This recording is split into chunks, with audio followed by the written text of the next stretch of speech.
All right.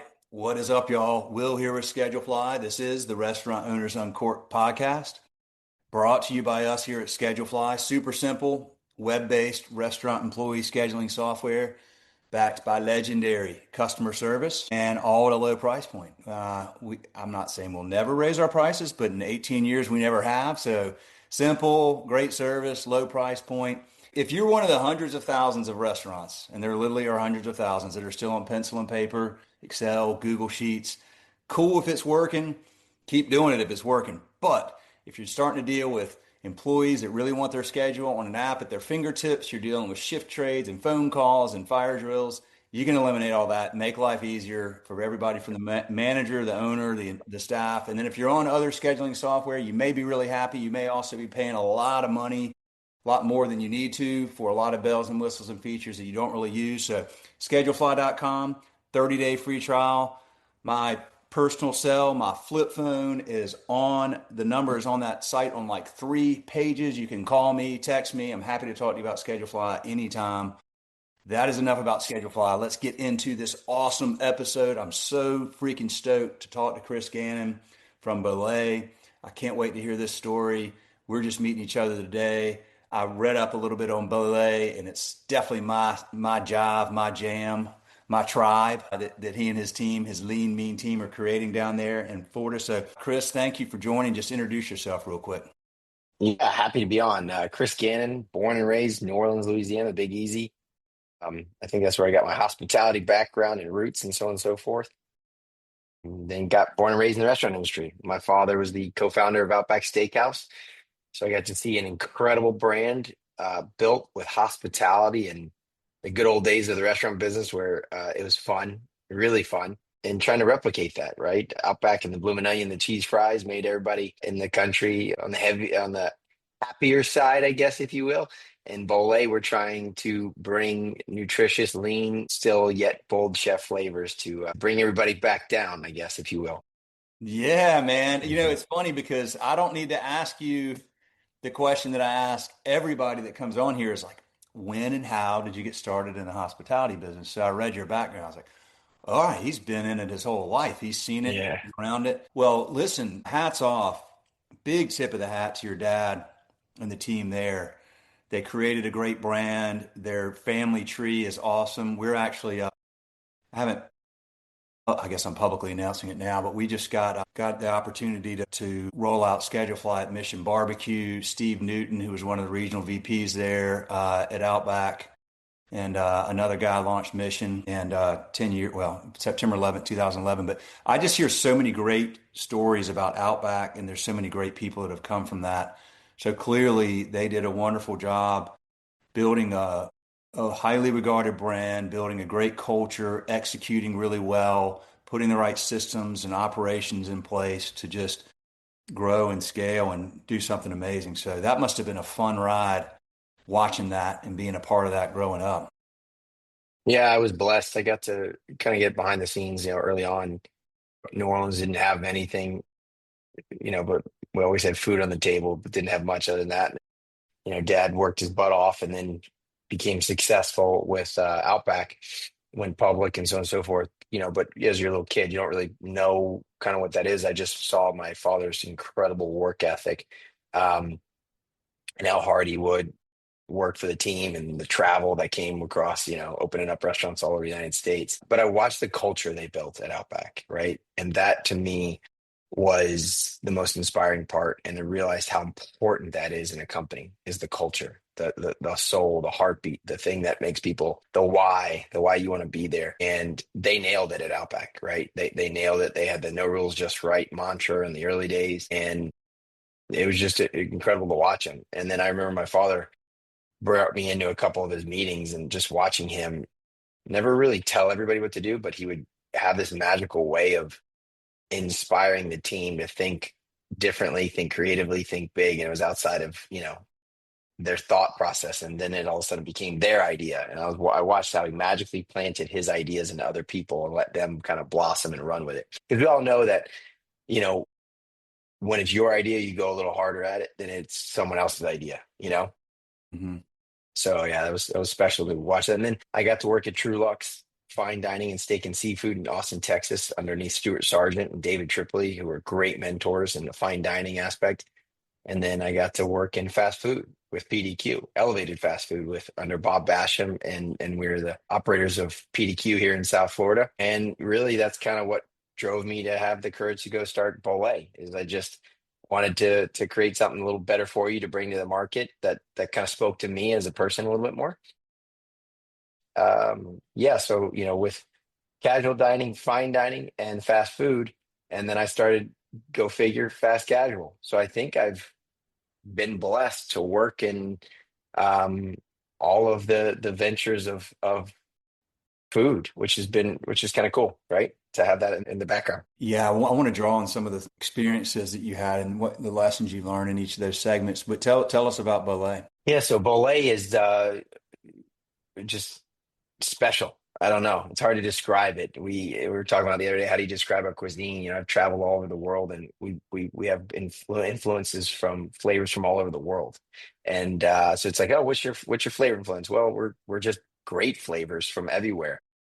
We have our Asian sweet potato noodles mixed with our forbidden black rice with kaffir lime leaf in the black rice.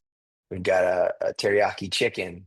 So it's got the Asian inspiration. And then we've got an incredible pesto, herb pesto, but we have made it vegan. So we have created the umami flavor profile without having to add cheese to keep our vegan guests happy. So we've been able to kind of, and then we have a hormone antibiotic free meat from Argentina that we're blessed to have on the menu right now. And we're having a lot of fun, and the energy in the restaurants. We wanted to have big energy, great music, great team members with bright colored shirts, and took a little bit of every aspect of the restaurant business that I liked out there and put it into Bolay. The high tops, the community tables to bring people together, to have gathering areas, and then you walk the line and get to build your own creation. We have our chef bowls that are curated from a world-class chef that's on our team. Chef Robert Pugh is incredible. And then you can go down and build your own creation and come. The beautiful thing about Bolay is every day you can come have a new combination that takes you down a different journey. However, I have found in my restaurant experience how habitual human beings are. And when they like what they like and they come back and they get the same thing over and over and over again, which poses challenges when you want to introduce new menu items, because obviously when we introduce something, something's got to go, and when something goes, you're inevitably going to make someone happy. So you're hoping that you did all your tests, chef culinary creation, to make the new menu item that much better than the item that we took away. It seems that you are touching on something that we're seeing a lot of now is people that are wanting to stay active, wanting to stay fit, care about what they put in their body, want to put whole foods into their body, understand, that overindulging in processed foods is not always the best thing. So you're kind of tapping into a part of our culture that's, I think, growing. A lot of people that are realizing how important it is to lean into probably, I would imagine you have a lot of fit people coming in there, a lot of people that are coming from yoga class or something like that. It's interesting. We have all walks of life coming to Bolay. When we first started the brand, it was that demographic, right? The yoga class, the gym, the Orange Theory type of person. However, as we've expanded and grown, it's amazing how many different walks of life, ethnicities, age demographics all come to Bolay, which at first was a head scratcher, but now we've embraced it and we love it because we really have to change the way America's eating. And not only the way America's eating, we have to change the food supply chain. And I'm not going to be the one to sit there and say I'm this almighty guy who's going to do it, or we are, but we're going to be one little cog in that wheel of change. And I don't know where over the journey it's been, whether it be profits, because obviously profit is every business needs to have that. So I'm not condoning that, but at all costs is the issue. It can't be profit at all costs. And I think Mhm. the stabilizers and the chemicals that have been put into some of these foods, and the saddest part about it too is how much has been put into kids' food and kids' candy and then marketed to them. It's Yeah. like, come on, guys. Like, that's just wrong, right? Like, come on. I get an adult who has the ability to process that, which we're still not good at that.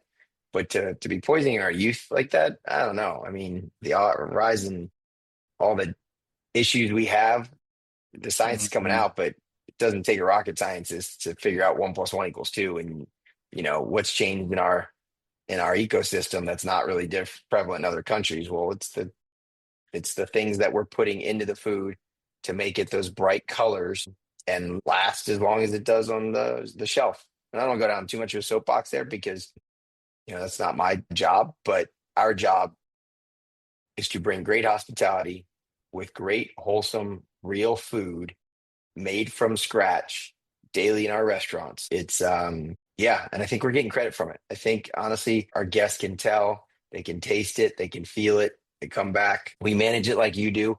We do very small price increases.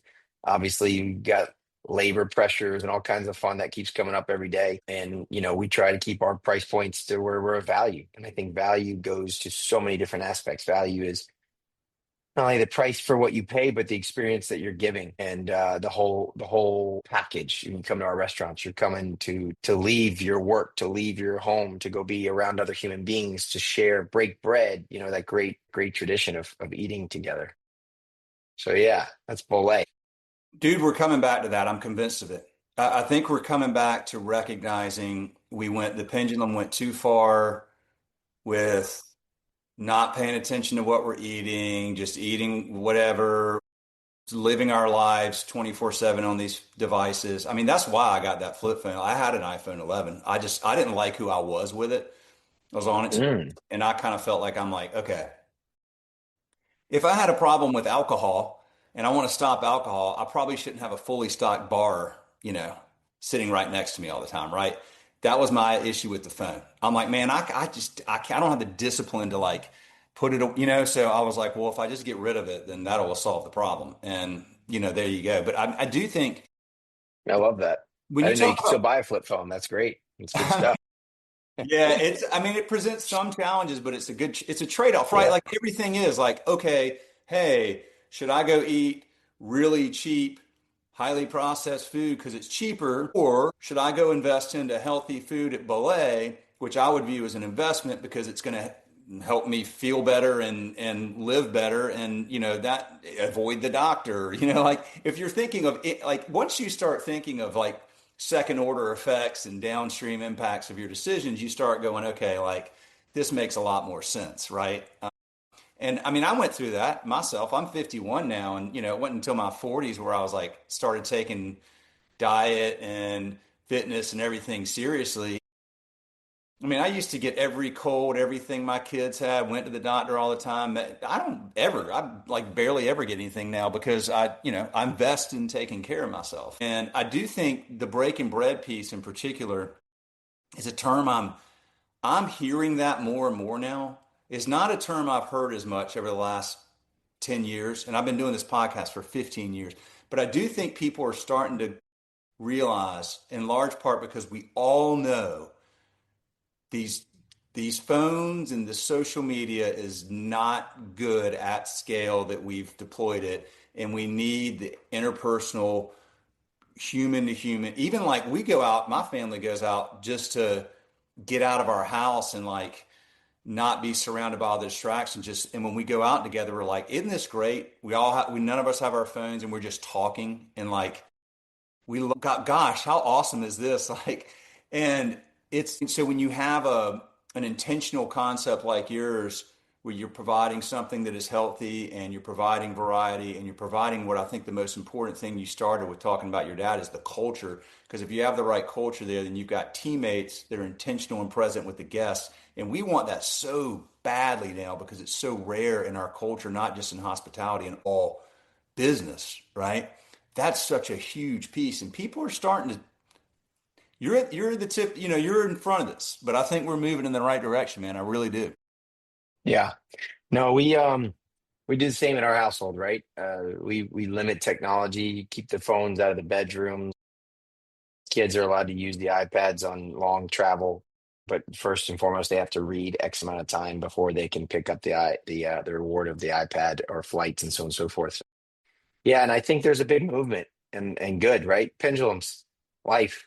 It's all about going one way, then coming back the other way. So hopefully we're on the back burner here of bringing back the beautiful aspects of life, and social media. As much as we all use it and do it, it's the devil. It sure is. But yeah, and I think at the end of the day, it's interesting when I go into our restaurants and I watch people together, and I watch people that eat by themselves. They're always, it's like they're eating the food with their phone in the other hand. And obviously, we're a bowl concept, so you only need one hand and one fork because there's no knife needed. And it's great, and it's unbelievable, right? But it allows someone to sit there and not feel awkward to eat by themselves in the dining room. So we try to do the community tables to urge people to sit together, because there's a lot of people eating solo. Hey, meet somebody, you never know who you're going to meet, sit next to, and network and connect and do that. So that way, you just gave me a good idea. I'm going to make it the meeting table. The meeting I like table. that. There you go. It's going to be that. Yeah. Well, when I eat by myself, I don't have that. So I wind up being the guy that's like, talking to other people. You feel like a weirdo. It's like, what's this guy trying to sell me? It's like, man, no, I'm just kind of old school, like, talking to talking to my neighbors and whatever. But I do think we're getting there, man. We're getting there, and you guys are you guys have a great opportunity to be a part of that. And I agree, you're not the guy who, and your team isn't the team who can go out and just change the world. But have you ever heard the story of it's the metaphor of tossing starfish, Chris? No, sir. Oh man. Okay. So there's this little girl and she's on the beach and all these starfish have washed up with the tide and the tide's gone out and they're all laying on the beach. So she's picking them up and she's tossing them back in the water.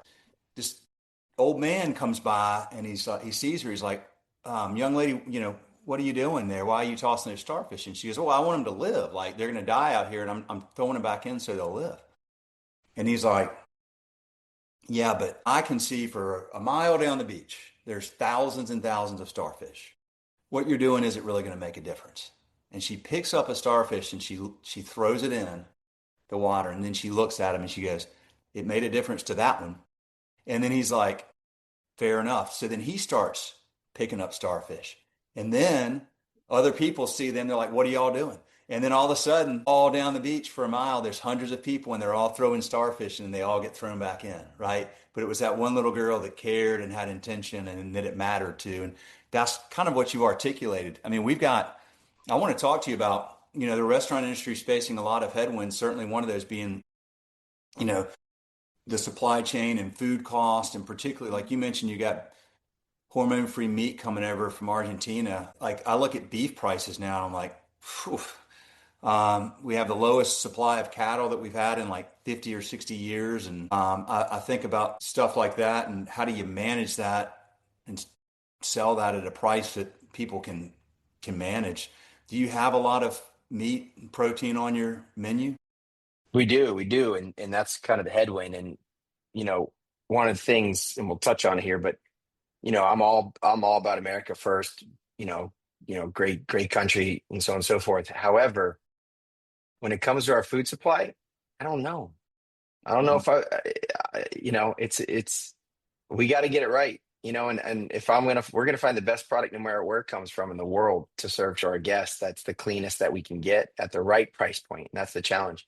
Um, but I will tell you, one of the things that we focus on, Will, is we remind our team that that case of broccoli, and we go through, I don't know, 400,000 or 500,000 pounds of broccoli a year. It's amazing how much broccoli we serve, which is amazing that people are filling their bellies with broccoli versus French fries. We remind the team that somebody spent a lot of time planting that broccoli and picking it, harvesting it, putting it in a container, and shipping it to our restaurant. That whole supply chain. And I think, you know, when we have a piece of chicken, we like to talk about to the team that an animal gave its soul, its life for that we don't just waste it, and if don't let it fall on the ground. And so to really pay homage and respect to the farmers and the animals that allow us to do what we do. And I think sometimes we forget that that food in front of us was how much work went into supplying it. And honestly, farming and our farmers, they just don't get enough credit. It's sad, and I would like to find ways to celebrate them more because and celebrate the people that are behind the scenes giving us food, right? That's not processed. I mean, broccoli's not processed. It's a, all the sweet potatoes, the forbidden black rice, all the natural ingredients that we get from the earth. Well, someone spent a lot of time farming, and our farmers with the cattle and the beef, man, are they facing pressures. Obviously, I think they're making good money now because the supply is down so low, but like everything else, you sell all your cattle, then what do they do? I mean, it's the pressures that our farmers are getting, I don't know. Life's always going to get tougher, right? So I guess we just got to find ways to get smarter and get more efficient and figure some stuff out. Well, the beef's an issue because I think I talked to the lady, Emily, who is the president of the Texas Restaurant Association, had her on here, and she's very dialed into sort of the macro Yeah, long headwinds, and beef isn't going to come down until like 2028, or it doesn't have a chance to really because like the supply is so freaking low. yeah. Um, And the cows, you can't just make a cow tomorrow. It yeah, just takes make, the yeah. process, the But gestation, the whole thing.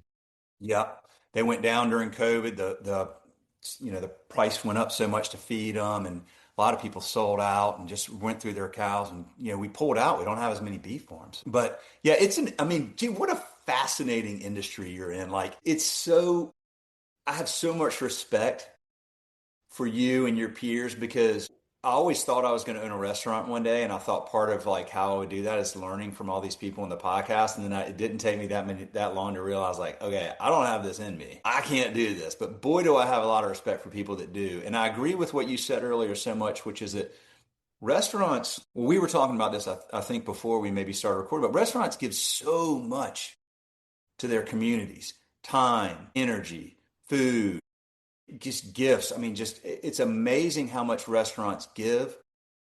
It's also amazing how every single aspect of the economy flows through restaurants. It is the number of things you have to get right to create and sustain a successful restaurant is significant. Probably more significant than any industry. Yeah, and people, I think we underestimate too that on a Friday afternoon or 4 or 5 o'clock, majority of the working class is kind of shutting it down, getting ready for the weekend.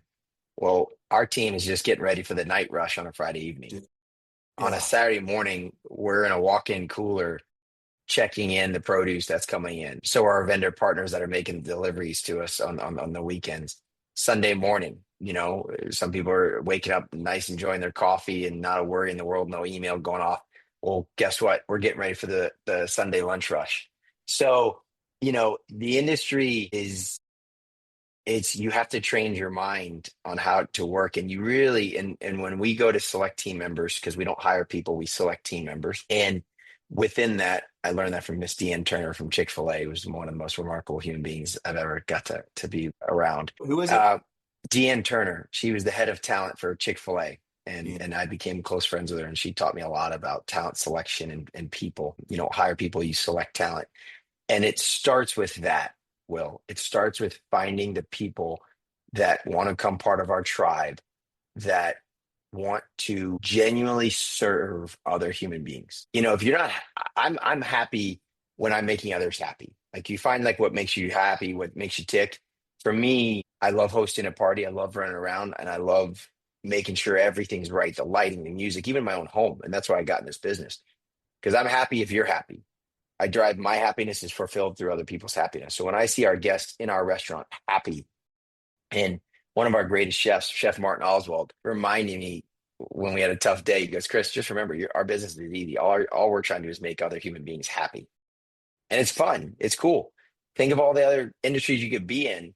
Yeah, you can make money and all these stuff, but I don't know, making people happy is fun too. And if you can make a buck at it too, I mean, we're not making tons of bucks, as you know, the pressures that we have, but we're making a few bucks. And the key is, how do you keep making more people happy? And I think my father taught me that there's nothing more sacred in this business than the guest intent to return. So if you don't do a great job and they don't have the intent to return, you're not in the restaurant business. So just really focus on that. And yeah, we have a great time making people happy. Serving with a servant's heart.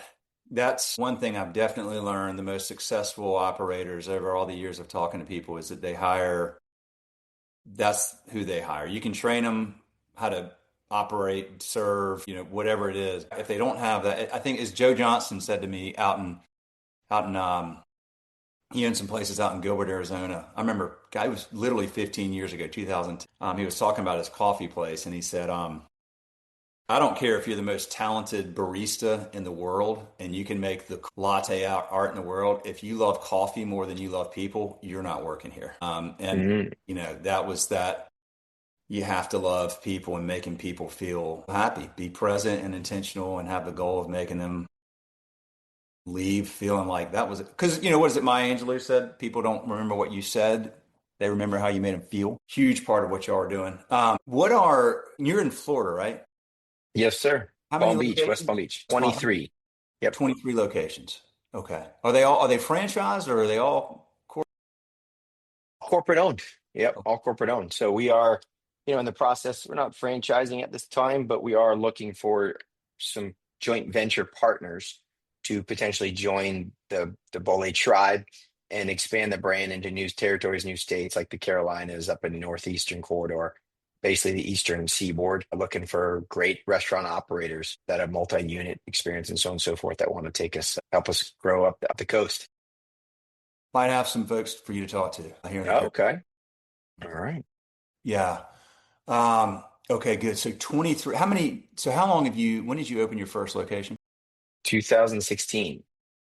Dude, okay. You guys have been, you guys have been rolling. That's a lot of locations. Yeah, and we would be bigger, right? COVID kind of kicked us in the butt a little bit. Luckily, we're still standing, but yeah, I mean, we're a small private company. As you lean and mean, we survived it. We're obviously blessed to be in the state of Florida under some great leadership here that helped navigate, kept their doors open, if you will. But it definitely threw us for a ringer, and it wasn't necessarily COVID because that was, quite frankly, for us being Floridians, the easier aspect. And I don't want, take anything away from people that did have some tough times from that and, from medical and business perspective. But it was the four horsemen after that really kicked us. The great resignation from all the PPP money that was given out to everybody, the great supply chain crisis where we couldn't even get aspects. We were held up for 6 months at one restaurant and building from a stunt trim breaker, and I still have in my office. There's one little breaker that we could not get for 6 months, delayed. Um, have it as a reminder. And then supply chain crisis, our number one item, our Asian sweet potato noodles, stuck on a boat right outside the port of California. Never forget that one. So we have a lot of things that will go in the book one day that we write that'll tell a great story. That's freaking amazing. What do you have? Okay, so are you typically in like a uh, grocery store anchored mall or are you standalone? Grocery store anchored malls. We're in Yeah. caps right at the 2,500 square foot kind of fast casual footprints that are all different shapes and sizes, but typically anchored by great retail partners that drive in traffic and want to grab a food. Publix? You in some Publix? Yeah, Publix. We're Publix, and we're trying to really correlate right now who we do well by. And what we found more than anything is that we do well on high visibility roads that people can see us. I mean, that's the easy duh. Check that park box. But I don't know. You drive by restaurants when you go grocery shopping, but how often do you go eat when you go grocery shopping? Not often. And so it's kind of a head scratcher that we don't. I haven't seen a correlation of doing well by grocery. I've seen a correlation of doing well by retail. Yeah, because think about it. Like when you go grocery shopping, do you go eat as well? No, you're going grocery shopping to get food to bring home and cook to eat. So you Yeah. do drive by the brand and see it. So yeah, That's an interesting thing. Yeah, that's a I good point. know. I mean, I go to Publix like every day. I have this weird obsession with Publix. I love I love their employee owned, so they do a great job of like actually caring that you're there. It's a first class company. God, it's a First first class class company. company. But I don't I ever get would urge them, restaurant. I would urge them if someone from Publix is listening to stop putting some of the stuff on your aisle that if it's meant to have a 6 month shelf life in its food, year shelf life in its food, 2 year shelf life in its food, it's probably got something that's not good for you. So think of how many of the products on their aisles have that. And come on, Yeah. grocery stores, come on, Publix, help us out here. Let's Well, it's let's funny that you say let's throw food. those starfish in. Let's throw some starfish back in the Throw them ocean, in there, Publix. man. Throw Yeah. Actually, it's not actually food. I don't know what it is, food-like substance, right? Is what I would call it. Yeah, and the meat and the salmon pumped with all the things to make it pretty and bright and green, and the steak red. There's ways you can make food beautiful and colorful and rainbow. We love to think of that at Bolay's, our rainbow. It's just getting the natural food, corn, you got this beautiful yellow. You get the vibrant colors of the sweet potato and the bright greens. And then you use the herbs that are fresh that bring out our herb pesto, and you can see it. It's then you've got the pickled onions that you're bringing out, the beautiful pinks and reds in there, and that's all natural, right? It's Yeah. it's not pumping something in there to make it look. Not a dye that makes it look appealing. Yeah. Yeah, come on, guys, come on. You can be more creative. I challenge you, food industry in the United States, be better. Be better. You can do it. We can all do it. We can all do it. Because I'm sure you've seen it. For it's we got a problem. Like we got a problem. We got kid obesity. I mean, sit on a plane. How often is somebody over in your seat because they can't fit in their seat? It's happens quite often. It's quite frustrating. It's the consumer will drive that. The consumer education happens, and then the Yeah. change follows. I tell my kids, I'm like, I mean, they're 21, 19, and 16 now, but since they were little, I always talk about the greedy old man. Like I would show them Mr. Burns on. You ever seen The Simpsons? I was never a Simpsons guy. Simpsons guy. I never got in that kind of humor. It was never me. I was always more of a serious kind of show person. Yeah, it's not. I mean, I didn't even like raise him. Certainly not watching The Simpsons, but I would show him Mr. Burns. He was like this greedy old man, and he'd always go like this. He'd go, "Excellent," because he was like all he cared about was money. And I'd show them that I'm like, that's the greedy old man. And I'd say, like when my kids would buy like candy or, something like just crap stuff, I'm like, all right, now the greedy old man is laughing at you right now. And I would tell them, I'm like, because I try to tell them like, don't be a sucker. And so I'm like they're tricking you. The greedy old man hired these scientists and he had them go in the lab and make these chemicals that trick your brain into saying you want this, even though it's really bad for you. But the greedy old man doesn't care about you. He's actually laughing at you because he doesn't even eat his own stuff. And he's like, these suckers, they're buying my stuff and I'm making all this money off of them. Excellent. And I don't care what happens to them because the next sucker will come along. So they've got this in their brains now. Like I'll just, every now and then I'll be like, yo, man, but they know, like, and that's what they did. That's how they got people to stop smoking as much as they used to like show when I was a teenager, be like, oh, look at a picture of these tar-filled lungs. And people would be like, whatever. And then the ad council started doing these ads where they were like, oh, so you're just the person getting laughed at by all the cigarette companies. Like you're the sucker. They're making fun of you because you're buying and kids are like, hey, wait a minute, screw that. And so like that was a big part of that messaging is like helping people realize you're being manipulated. Like you're Yeah, being suckered into doing things that are bad for you that help other people get rich. Like, do you really want to be that person? That's the messaging you try to, you got to get to people to get them to really 100%. change. 100%. Well, No, go ahead. no, go ahead. I was just going to ask one of the things in Florida that y'all are dealing with is you went from, I think it was $6 an hour minimum wage, and it's incrementally going up a year to, what is it, 15 or something like 15. Yeah, yeah, yeah. that? What is it at now? Gosh, it goes up every year. I think we're at 14 now. It's hard to keep up with it. And he's got one more year going up to 15. I've got mixed feelings on it. I want our people to make more money, right? And it's pushing everybody to do better for our consumer. However, you're also seeing that everybody's raising their prices to combat that. I don't know if I don't know. I'm not an economist, and I know we're kind of there and, our business is there, but we've had to raise prices to combat it and find more creative ways and use less people and so on and so forth. Um, the restaurant business, especially if you're in that starting minimum wage, there's a certain subset of people that might be there for forever, but majority of people, it's not designed to be their permanent job. It's designed to be a stepping stone job, a learning job, a get your feet wet into showing up to work and working as a team. Then you grow into management or leadership positions and so on and so forth. But if you just keep raising how much businesses have to pay, businesses are going to charge more, making it that much more expensive for everybody, including the people that got the raise. So I don't know. I mean, it'd be interesting to see the studies behind it, see if it's better. But I mean, I don't know. You look in states like California are going up to $22, and it would be really interesting to see if how those people's lives got better because it's now that much more expensive to live there as well.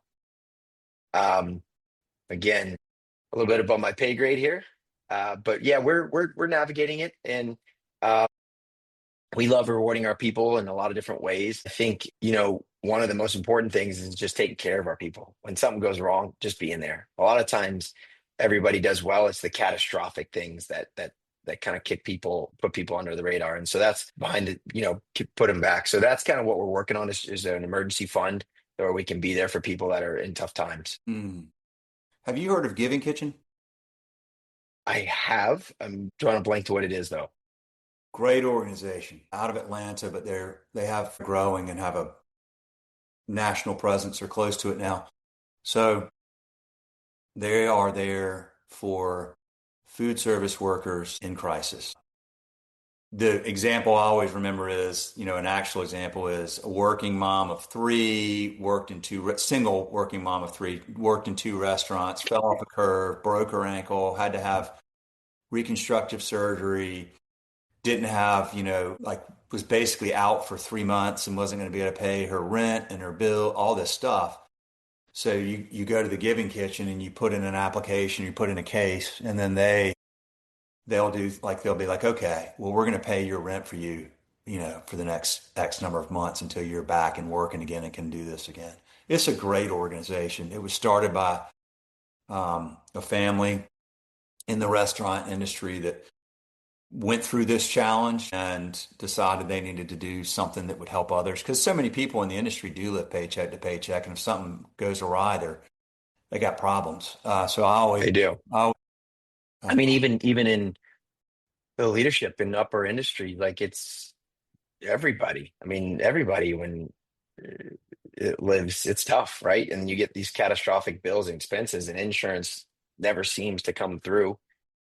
It's tough for everybody, right? It's yeah. not like just yeah. You know, on the wage thing, it's interesting. I don't know the answer either, but I tend to generally lean towards a lot of times um, good intentions lead to tough downstream second order effects, right? That's where it's like, sure, raise the pay to 22 an hour.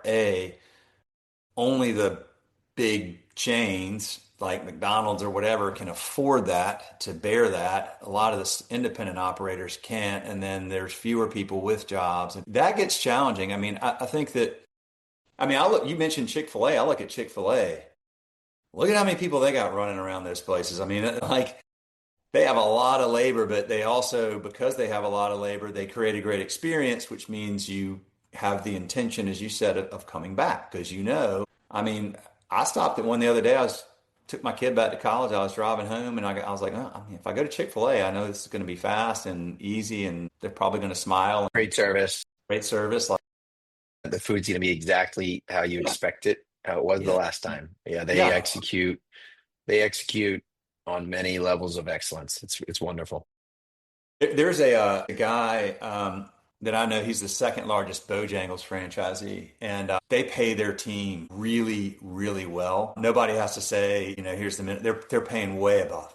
they're not worrying about that because they know that that leads to way and happy employees that feel like they're taken well care of, which means that they can take care of the guests. And it's not always this like, okay, well, they quit to go down the road and make a dollar more or whatever it is. So it's an interesting dynamic for sure. Talk about, so we got interesting stuff going on with food supply, with labor. What about getting butts in seats right now? How is traffic at most of your locations? Well, we had a tough couple past 2 years in 23 and 24, but I will say in 25, we have been blessed. We're up in traffic, up in sales, and it's a head scratcher of why. I think we have gotten laser focused on execution. I think we have quit trying to make too many changes and just simplified operations and excellence and being consistently driving great value to our guests. And I think they feel that. I didn't ever realize when you change so many little things that the consumer picks up on it, and just stop changing stuff sometimes and just go execute day in and day out, which is hard for an entrepreneur, especially a creative person like myself who's constantly like wanting to, if it's not broken, break it, fix it, make it better, constantly trying to make things better. But sometimes our guests just want the same thing day in and day out. Uh, yeah, we're blessed with traffic. We've removed some of the noise that was kind of getting in our way. And yeah, we got a great leadership team that we are building. We just hired two new marketing gals to join the team. Just super excited. Shannon, I have a rock star COO who is just amazing. I'm just blessed. Robert, our VP of Operations and Culinary, Rebecca, Mark, our head of finance. We've got great area leaders over the restaurants. I got incredible operating partners there that are just honored and blessed to be part of our journey. We've got operating partners. I got JT's been with me since day one, running one of our top volume restaurants. We got Michael and, just our people. It's our people. And we are laser focused right now on consistency, execution, hospitality. And, as we've built this brand, it's hard to be consistently good for so many years, 365 days, day in and day out, right? Especially with all the headwinds and distractions and you're in meeting. But we are back. We got back up on the horse and we're laser focused on our training, onboarding our team members properly, and hospitality, getting hospitality back. How much is hospitality important in fast casual? It's important in every aspect of the restaurant business. And I was inspired by a gentleman named Johnny Mercado out of here in South Florida, who is a Wendy's franchisee. And he reminded me of even how much he's focused on hospitality in the fast food industry. So I'm like, hey, he's focused on the fast food. Why are we in this business? We're in this business to take care of the human beings. Okay, hospitality. Let's get back on this wagon. So it's easy to kind of get off focus on different things on a long journey of business, but we are recognize that and back on track, and I think it's showing in our results. Any business that puts hospitality first is going to give itself the best chance to win. Yeah, Really believe that. And that's not just in your world. I think that's true in couldn't agree more. Any business, yeah, you lead with it. You put it. Let me ask you this, Will. How do you guys consistently, out of the many years you've done it, stayed hospitality focused guests? How do you guys do it? because it is our foundation. And it's just I always say you hear like a lot of I mean not just tech businesses, a lot of businesses, but particularly in technology, there's always like, oh, rocket ship growth and all this stuff. I'm like, I've always said, like, well, where does the rocket ship go? And who gets to stay on it? And like, what happens when it gets where it's going? This like, whoo. And I'm like, man, I'd rather just go kind of like this and stay. Like I say, we're not building a rocket ship, we're hosting a destination. I want people to come in and be a part of what we're doing and stay forever and be happy. And it means that we keep our product simple and working, right? Like I had somebody, a restaurant owner, the best quotes we ever gotten. One was Don Nickel at Taco Lou in Jacksonville, Florida. He said, learning to use schedule flies like learning to drive a golf cart, right? Like it's easy, right? Like you want things like when you find something simple, that's good. And then another owner, Woody Lockwood at Trophy Brewing in Raleigh told me a few years ago, it's the only thing we use in our restaurant that's never given us a headache. So I love those things. And then, my cell phone's on there on that, I mean, our public website on 3 pages. But the reason I can do that is I don't get a lot of calls because the software is simple and it's reliable and it works. And we're not trying to do too many things. Like we're not trying to be, listen, I'm the same way, creative, and I'm always like, "Oh, we should do this." But I've learned like the real value is just laser focus, find your lane, know what you're good at, lean in on that, and just crush that every day. And a big part of what we do is that hospitality piece. And people know if they call, they get an answer, or they get a really quick call back. If they email, they get a quick response. And they don't get that anywhere else, not just in other restaurant tech. They don't get it anywhere else in their life. So they're like, I love that. Sure, maybe it doesn't have all these other things, but boy, I know that when I pick up the phone, they're there. And that matters a lot. That matters. It does. It matters that we're not scripted. It matters that we're not like, there's no tickets or there's no person that, can frankly barely speak English named John that's like, like we don't have any of that. And so I think that matters a lot. I go to the coffee shop where I just got this coffee before I came in the daily grind, right around the corner from me here in my little town called Waxhaw. And the reason I go there every day, it's not because the coffee's so great. I drink coffee every day. Coffee's coffee most of the time. It's because when I go in there, Coffee is, they're yeah. smiling and they're happy and they know me and they engage me and there's eye contact and there's like conversation. It's like, what a great experience. I'll pay more for that every day. Like I'm pretty cheap, generally speaking. Like I don't want to buy a $3 coffee most of the times, but I go do it there just because I'm buying the experience. I'm buying the joy I get. And it's like a good moment in my day. Totally willing to make that investment anytime. Yeah, 100%. 100%. I love that. Well, you got me inspired. I love the learning to drive a golf cart. I'm gonna keep that one for our training department. Hey, is this as easy as driving a golf cart? If not, we need to work on it. Simplify. Simplify, simplify, simplify, man. That is the ticket. Addition by subtraction, right? Like it's Michelangelo talked about creating the famous statue David, and they're like, you took a block of stone. How did you do that? He goes, easy. I just took away everything that wasn't David. It was like taking things away to get down to like what actually should be and what is. And it's a challenge. I mean, look, like I said, man, like when you're a creative entrepreneur and you have a lot of energy and a lot of ideas, it's hard to just go, okay, but I got to stay like locked in on what are we best at? How do we make this easier? How do we make this simpler and just execute and get rid of the noise, signal versus noise, right? Like I struggle with that all the time, dude. I mean, 18 years in, I still do. I have to remind myself constantly, better to subtract than to add a lot of times. Yep. 100%.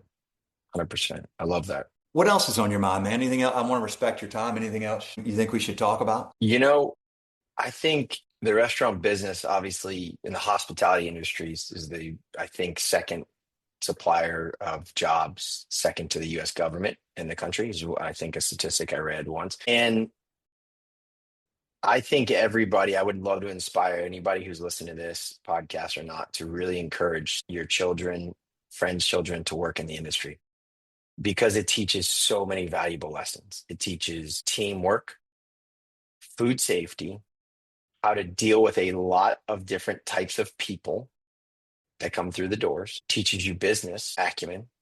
Kids can learn how to count money, where very simple things like that, W-2. And if we do it right with great leaders that are stewarding our team members that come through the doors to join our company, I don't know. You hear everybody that's worked in the hospitality industry and they've all rave about what it did for them, the time that they worked in the restaurant business. And I think it's, you can use the tools for the rest of your life. Food safety. How's that not going to help you learn how to work cleaner? Food safety, 6 inches off the ground, temperature danger zones, all the fun, and then teamwork. I mean, teamwork. You might not need to.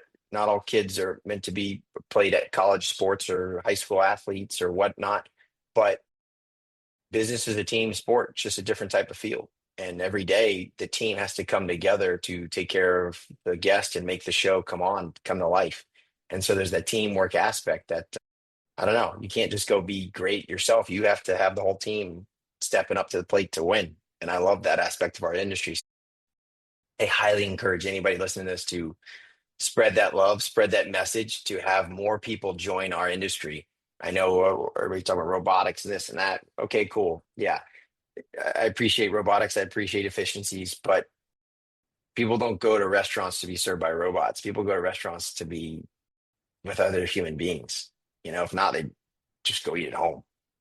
So I think there's going to be aspects of our business that are just not fun to do, which would be great to be supplemented by the restaurant business, or excuse me, by machines and robots, et cetera. But the rest of the aspects of the business, it's human beings. It's that great soul, that connection. Um, that's so important. Amen. I love companies like yours that are growing and giving people opportunities to grow. I believe you may find over the next 5, 10 years, people working in restaurants that are there, but even with, they went to college and got a 4-year degree, and a lot of these jobs that, can be replaced are being replaced.